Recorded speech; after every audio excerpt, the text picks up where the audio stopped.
Hello and good afternoon, everyone. I am Emmett Hassan. I'm the Licensure and Certification Coordinator. Welcome to our Facebook Live event. I know it's going to take a couple of minutes for people to join the event.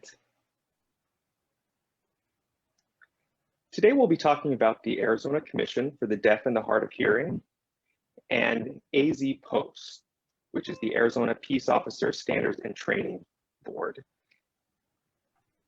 Today we'll be having a discussion about what's been happening behind these. I would like to invite our two guests who will be speaking with today. First, I would like to introduce Matt. Matt, please introduce yourself. Tell us your name, where you're from, and what you do. Well, good afternoon, Emmett. Thanks for having me. My name is Matt Giordano. I currently work for the like you said, Arizona Peace Officer Standard and Training Board. I'm the executive director.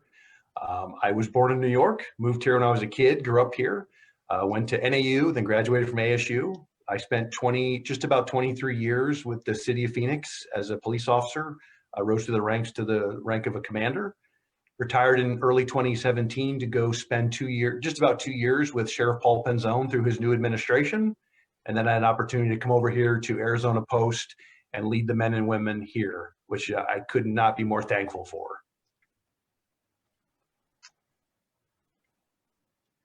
Wonderful. And Carmen. Good afternoon, everyone. I'm Carmen Greensmith, and I'm the Deputy Director with the Arizona Commission for the Deaf and the Hard of Hearing.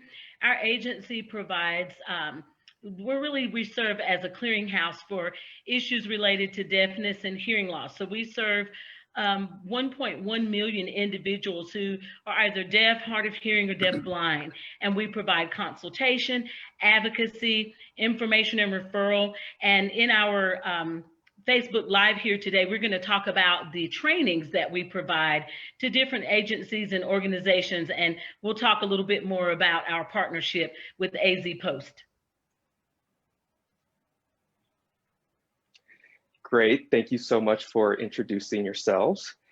Like I said, I'm the License and Certification Coordinator. I oversee the interpreter licenses throughout the state, and I'm also the Public Safety Training Lead for the agency. We've been providing this training for several years, which brings us to the focus of this partnership and how this partnership developed over the last 3 years. We have an online training for officers available throughout the state. We're living in the digital age, and we still do offer our in-person training as well. So let's dive into the focus of this partnership and get into our Facebook Live event. Matt, for our viewers, can you please explain what Azpost is and what it does for law enforcement community members? Absolutely, it's a great question. Arizona Post is the credentialing body for peace officers in the state of Arizona. So as of today, we have just shy of 15,000 certified peace officers in the state of Arizona, spread out over approximately 159 agencies. What Arizona Post does is we set the basic academy curriculum for new officers. We bring advanced training to existing officers. And on the back end of things, we also handle compliance. So if an officer gets involved in some type of misconduct, the board has the ability to review that misconduct and take action against their certification if it's warranted. And again, we always are looking for new and innovative ways to connect with our community partners. And this was just a perfect example of one that I'm very proud of.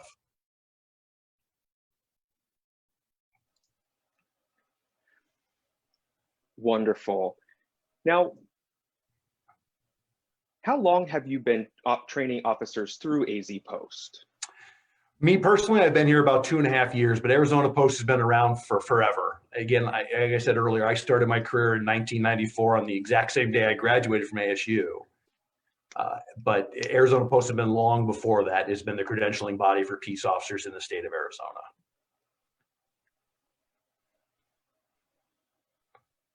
So Azpost has been in place, has been embedded in services for a long time.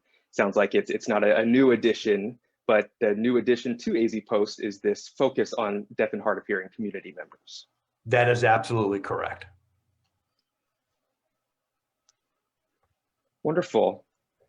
Now, Carmen, can you explain to our viewers about what ACDHH is and what we do for the deaf and hard of hearing and deafblind communities? Sure, Emmett. As I was saying a little bit earlier, we provide information and referral. We provide training, outreach, and education, and of course, we license American Sign Language interpreters.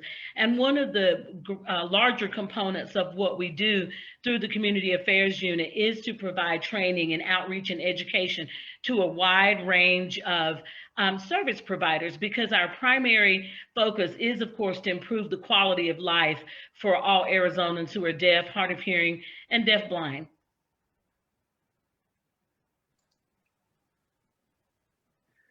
Wonderful. And how long has ACDHH been providing services? It's been since 1977, is that correct? Yes, that is correct. The commission's been around since 1977, and of course it has changed over the years. Just as the deaf and hard of hearing and deafblind communities have changed, ACDHH has been making those changes and that evolution as well, so that we make sure we stay on top of things as it relates to, again, improving the quality of life, as well as partnering with agencies such as Azpost to help them improve the services that they provide in the community, so that they make sure they're aware of different issues that impact these communities, and again, just providing a better quality of life in every facet of life for all Arizonans.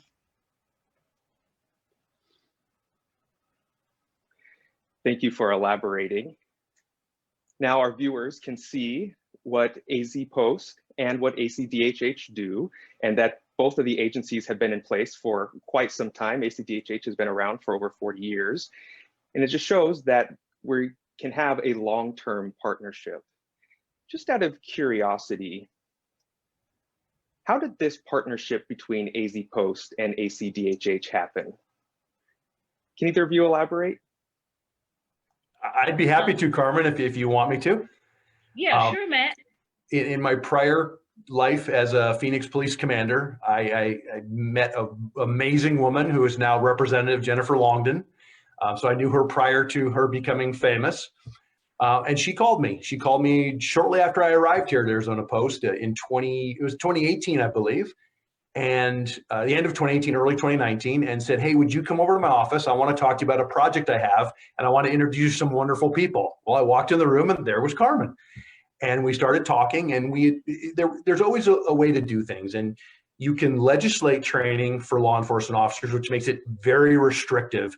And sometimes, as you know, if you're told to do something, you might be hesitant. Even if it's really good things, some people just have a tendency to say, if you're telling me what to do, I'm going to be hesitant.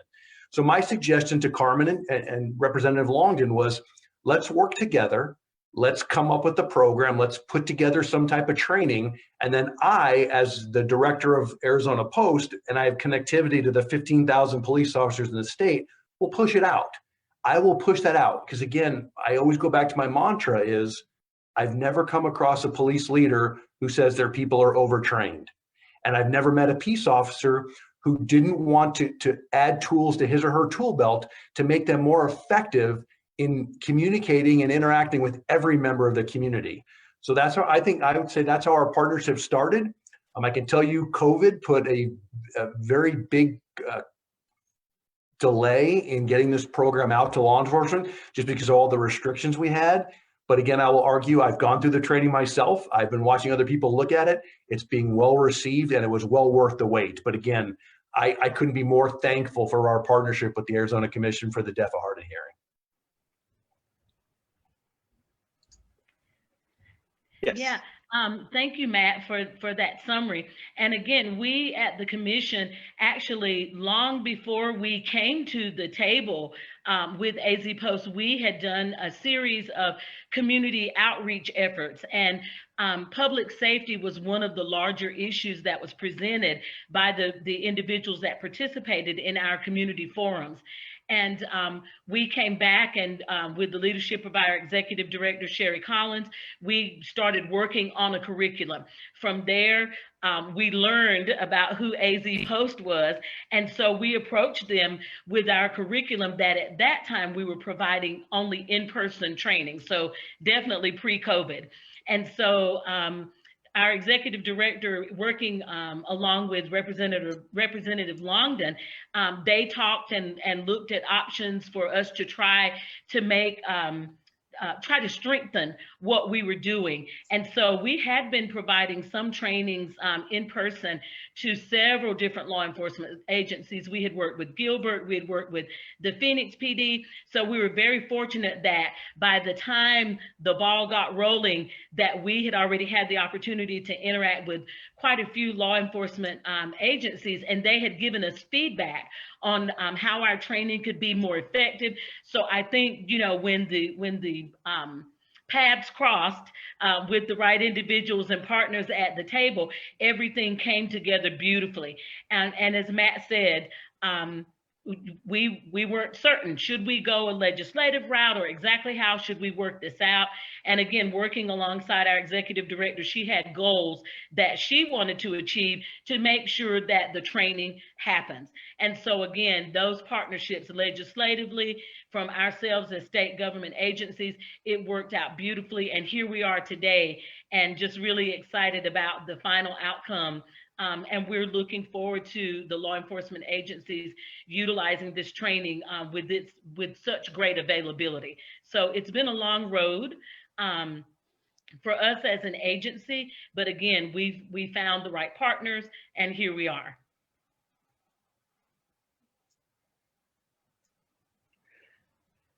That's wonderful. It's always great to get the backstory to see how things came to be. You know, the universe, everything just aligned, right place, the right time.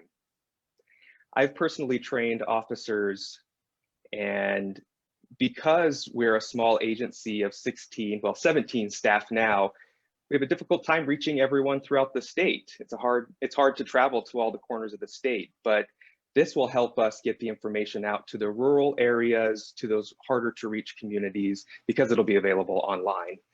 The 21st century, right? And not only that, but COVID, you can look at the silver lining from COVID. And that brings us to the discussion on the content and the issues that the community may face. I have colleagues who are hard of hearing. I work with individuals who are deaf-blind. And when I say community, I mean all of the community members. There are communication barriers. That's one of the biggest obstacles when it comes to communicating with someone else.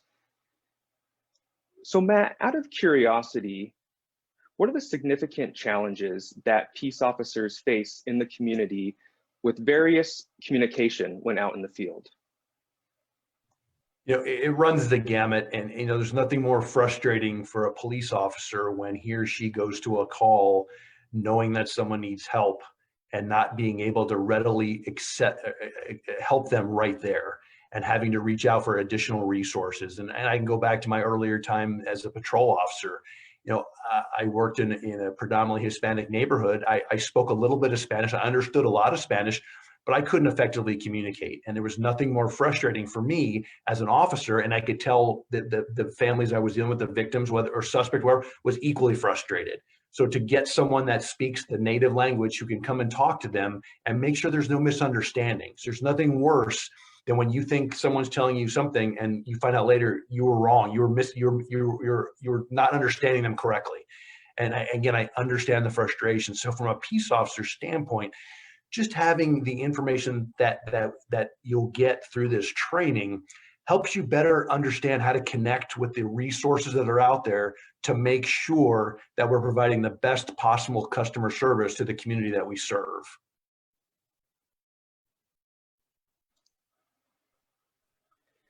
Right, communication is definitely one of those things that if it's not immediately available, people who are, if a patrol officer is requesting an interpreter, there are a lot of different avenues that can be taken. People sometimes try to use family members, which is legally not allowed. And so there are a lot of frustrations when it comes to our needs, especially sign language interpreters. And it's funny to think that the interpreter is actually for the officer, not for the deaf individual, because if the officer happened to know sign language, we could communicate directly. Carmen, is there anything that you wanted to add, different issues as that you've seen over the years as Deputy Director that officers can potentially learn from this training?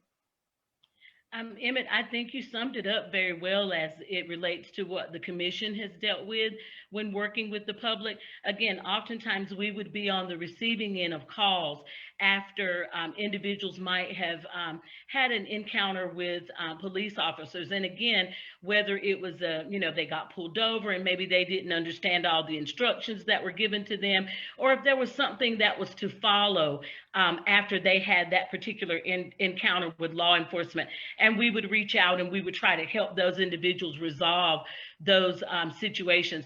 But again, this type of training is what reduces the need for it reduces the frustration on site, absolutely, as well as it demonstrates to the community that the law enforcement agencies, that they acknowledge their presence here in our state and that they can encounter them in any walk of life.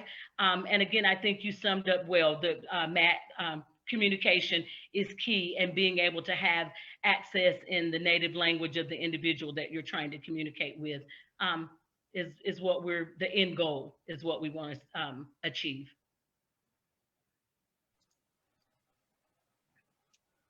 Great, those are wonderful points. And there are so many issues, and the key is effective communication. And that's the point that we always try to drive home, is that we want to have access to communication without any barriers. What are the most common issues that you're hoping this training will cover regarding resources and tools that may be available to officers? No, Emmett, I think you hit it right on. That's exactly what we're doing. And again, being in this profession for more than 2 decades, I learned things in that training. I learned about additional resources, I learned about additional tools, and I learned about some of the struggles and some of the challenges. And it was a really good reminder. And I really, if officers take nothing else out of this, I think you mentioned it earlier, is using a family member or using someone else in the neighborhood. That is not the way, that is not acceptable. That is no longer acceptable. There are ways to communicate effectively that meet our legal burdens. And our legal burden was the wrong choice of words, but it's very important to make sure we understand that. And again, from someone who's been in law enforcement for a long time, it's a really good refresher. And for the younger men and women out there, it's really good that they're getting this earlier in their career, which will just make them more successful. So again, I liked the each module. I found very, very well done and very informative. And I think the peace officers around the state will see the same thing. Thank you. Carmen, anything you'd like to add? That was well covered. I think that in these modules, they will learn tools and resources and how they can better support the individuals that they serve within the community. So I think we are very much on the right track.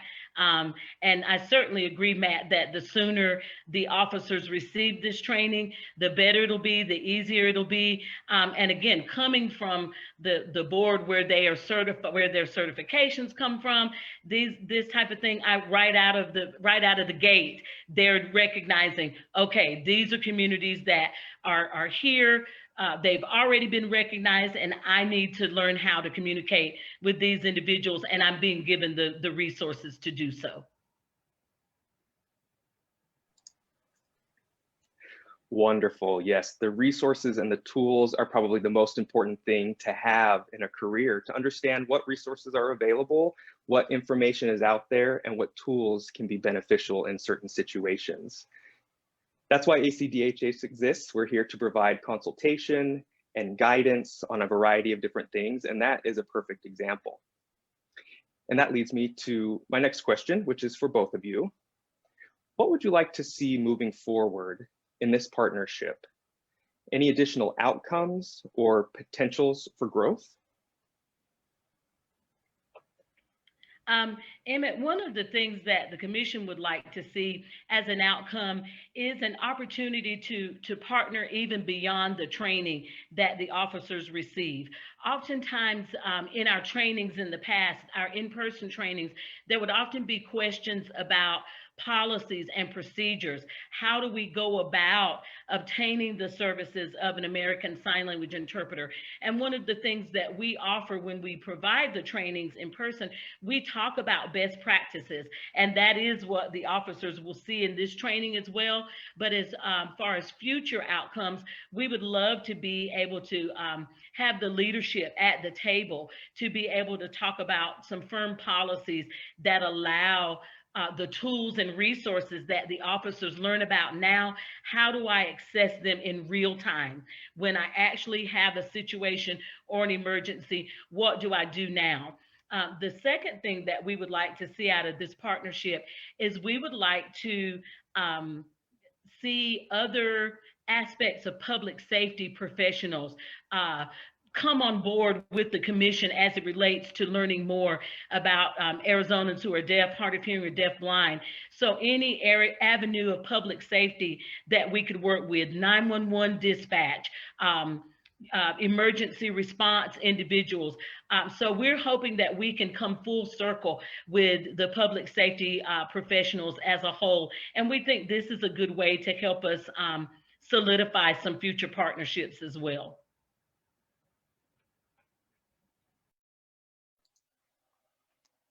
Thank you, Carmen. Matt? No, I think Carmen hit almost all the points I wanted to say, and to her point, I couldn't agree more. This training virtually will allow us to reach out to all four corners of the state, but I'll never discount the success of in-person training. So I would use this as our method to reach the most people. However, I would never skip an opportunity to bring Carmen and the group in to do in-person instruction for law enforcement agencies that have the availability to do so. Again, I have to look at it from a statewide perspective where we have, I use the Navajo Nation Department of Public Safety. They have about 200 officers spread over 40,000 square miles. So it's really hard to get them together for training. So this kind of virtual training in this area will be very good for them. Now take Phoenix, where I came from, it's pretty easy for us to get all those officers through in-person training. And again, I'll always tell you, in-person training is better. Carmen, I am willing to help bridge those gaps between any of those other public safety entities. Obviously, the police departments, the sheriff's agency offices all have 911 operators communication centers. I'm happy to leverage my relationships with them, with you, and make those connections. The fire departments, if you need that, I have contacts there as well. So again, I think although this is law enforcement centric training, I really do, when I watched it, this would apply to anybody in the public sector dealing with members of the deaf and hard of hearing community. So I think anything I can do, please just let us know. And if any of your viewers or anyone watching this has concerns or has issues related to their police departments, feel free to reach out to me. I can make those connections for you, or reach out to your police department and just ask the question, what training, what options your officers have for dealing with members of our community? That's a legitimate question to ask to make sure. And again, sometimes those questions spur action, and that might be where they reach out to me and go, hey, that training, we'd like you to come out and do it. We'd like you to connect us with the Arizona Commission for the Deaf and Hard of Hearing and have them come out and do training. And I'd be happy to do that. So again, I said it earlier, I don't know if I said it once the meeting started, but I've never come across a police executive who says their people are overtrained. Officers are always looking for ways to improve. Law enforcement executives recognize that we have to always look, because our profession evolves. It evolves every day, and we need to make sure we evolve along with it while providing the best possible service to the community that we serve. Matt, thank you so much. You read my mind. I was going to come back in on the end. I was thinking about our consumers. The other outcome that we do want to achieve is that consumers feel better about knowing that their next encounter with the law enforcement representative can be a positive one because of the tools and the resources that we're providing to through this training, as well as some of the resources, the tools and resources that we share the consumers are able to receive those as well. The Visor Cards that we use, those type of resources, the information on how to reach an interpreter when you have emergency situations. So we certainly want our consumers to feel more empowered that there will be positive interactions with law enforcement because of this training, and that they don't have to be as intimidated. I think everyone's a little nervous when they encounter law enforcement. I know I am, but I think it helps consumers feel much better to know the commission is at work, and that they can look for certain resources or things that they can have in common with law enforcement to say, my communication can be better than what maybe it has been in the past. Great responses. Wow. I really enjoyed the discussion about the tools that are available. Now, the city of Gilbert, I did want to mention specifically, after our training, they implemented video remote interpreting, and they're one of the 14 cities in the US to have the NG 911 technology available. So I'm looking forward to seeing more of that, but it's just one of the great tools that has been coming out. They can use video through their app and their platform. There are wonderful opportunities for more growth and more partnership as technology develops. We want to make sure that we keep on track of that as well. Moving on to the next section of our training, or our Facebook Live event, I'm going to share my screen and we're going to watch a couple of clips. And I will also show you our Visor card before we go on to the discussion about the actual availability of the training. So bear with me. I know we're live, but I'm going to try my best.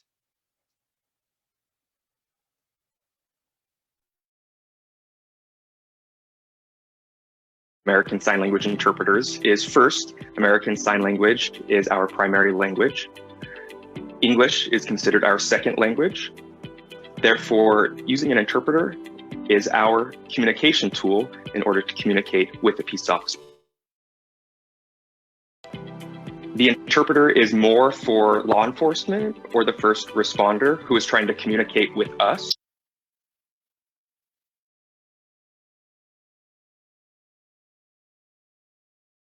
Assisted a motor officer with a traffic stop. When I was still in patrol, I was brand new, and the traffic officer, the motor officer, had pulled over a deaf woman. And that's when I learned that because I was a cop,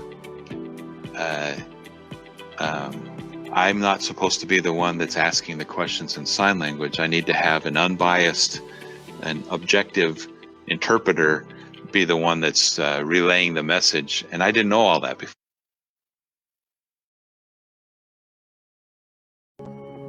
In any contact with a person who is deaf or hard of hearing, if the situation requires you to handcuff the individual, you suppress and in some cases can eliminate communication.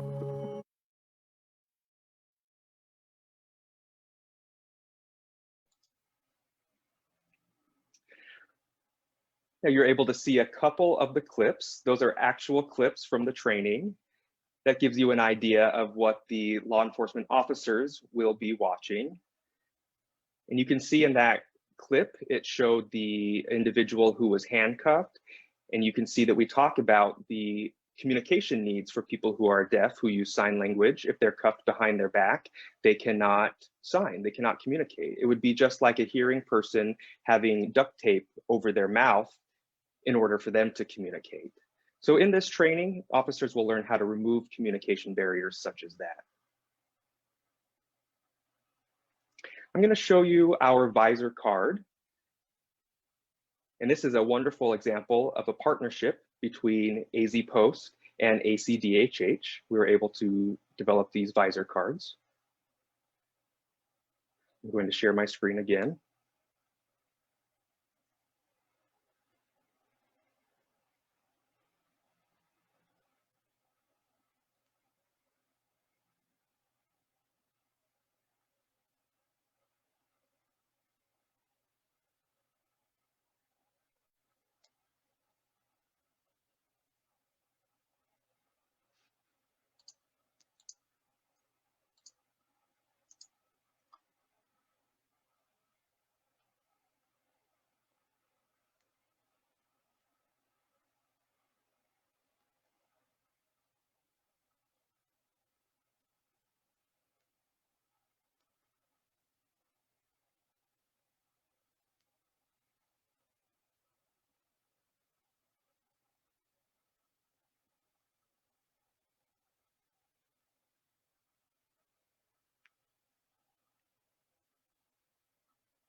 Okay, sorry about that. You were able to see the two different examples of the visor cards that we have. We have a hard of hearing visor card and a deaf visor card.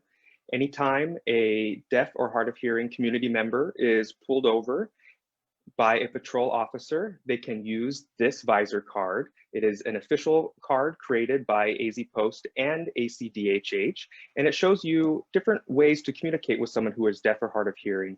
And if you need more information, you could always reach out to us. And hopefully this will garner more trainings in the future. These visor cards are available for deaf, hard of hearing, and deaf-blind community members. If you need one, please reach out to us.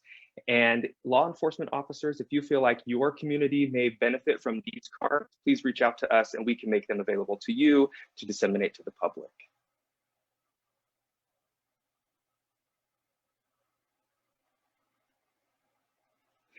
That leads me to our next question. For our viewers, you just watched these clips of the training that is available online. It has been available since mid-February. And Matt was saying earlier that it's well received. That is wonderful to hear. And we're looking forward to hearing more about the training. Matt, now that this training is available online to officers, how many officers do you expect to take this training in 1 year's time? You know, Emmett, that's a great question. We just put it up last month. There's a lot of things going on right now around the state. Again, it would just be a guess. You know, we have, like I said, we have 15,000 peace officers. Every one of them is required to attend some type of annual continuing training. And this is just one good opportunity. Now we have things coming up. I attend regional meetings with all the chiefs and sheriffs, the different regions of the state. I attend meetings with all of the chiefs twice a year. I think we have one coming up the end of this month, first part of April. And then we have a summit up in Flagstaff with all the chiefs and sheriffs in the summer, and then an event in October in Laughlin. So I will continue to push this message. It's part of my talking points when I go to all these different meetings with law enforcement executives, as well as next week we're actually hosting a virtual / in-person Academy director meeting. So we'll make it available to them too, to let them know that it's on our share file. And again, that share file can be accessed by any training coordinator from any police department around the state. And again, there's 159 agencies. So I think it will be well received. Last year especially was hard to get in-person training. But again, I think this year it is such good quality training. And if I just keep pushing it and telling people how good it is, I think we'll get a lot of participation. But again, trying to come up with a number would just be a guess. And I hate to do that. I understand. Those numbers are hard to come up with. Like I remember in my years, we trained over 2,500 Phoenix police officers. It took about 2.5 years. We trained them every Friday. And so I can imagine that given the schedule that officers are very busy. So thank you so much. And Carmen, is Acdh staff available anytime to offer in-person training, whether on site or a live webinar, in addition to this Azpost online training?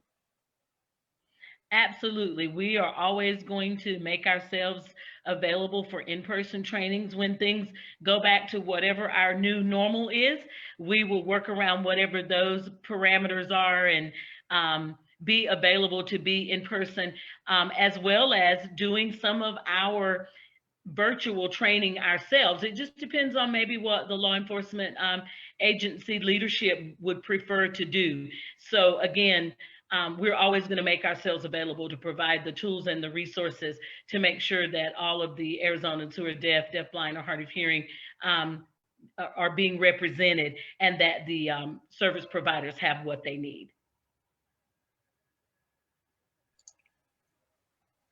And I wanted to add also that we do provide online webinar trainings in real time, so not necessarily in person. That is another option for our trainings as well. What are the benefits of taking this training, and how are the online modules different from the Azpost trainings that have been offered in the past?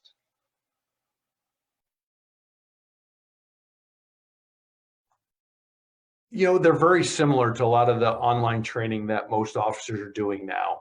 Most agencies have gone to this online platform because, again, as you talked about with Phoenix, it took you 2.5 years to get through every officer.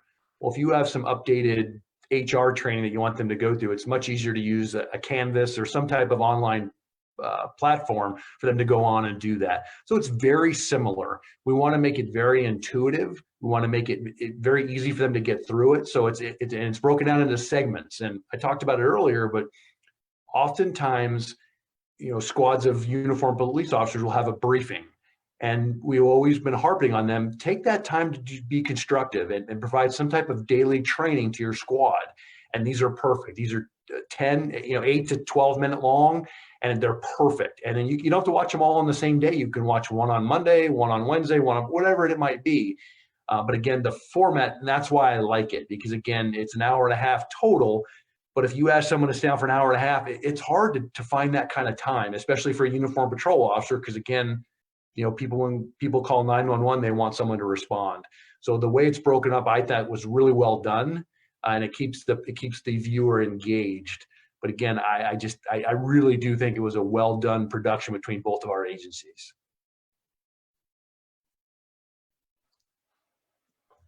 Wonderful. Carmen, anything you'd like to add before we wrap up? I certainly agree 100%. It has been an excellent collaboration, and the commission is looking forward to moving forward with this and hearing positive things from Matt as it relates to the law enforcement agencies participating. And certainly, Matt, we appreciate your continuing to share this in all of the different meetings and in your leadership role, so that these other agencies are aware of the training we can provide. And certainly with other areas of public safety, we certainly welcome your sharing our information as well. We have touched base. We work with the Acdh and NINA organizations, but I think there's even more that we can do as it relates to 911 and first responders and working with all of the groups that are related to public safety. So again, we look forward to a continued positive collaboration, and we know this is going to benefit both agencies, and it's certainly going to benefit all Arizonans for sure, and law enforcement personnel.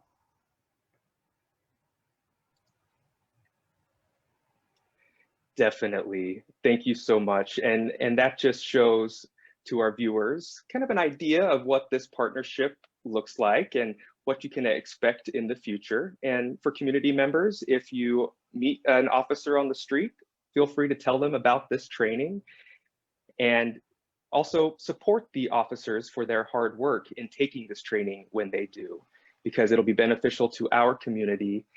I can remember at the Phoenix Police Academy, it was one of the crossroads, and it was one of the most important experiences for me in my career. It really helped me to understand the perspectives that the officers have. And so law enforcement can help us, and we can also help law enforcement as well. So thank you so much to the two of you for your time today. And we look forward to this continued partnership in the future. And thank you, viewers, for taking your time to watch today. Thank you. All right, bye-bye.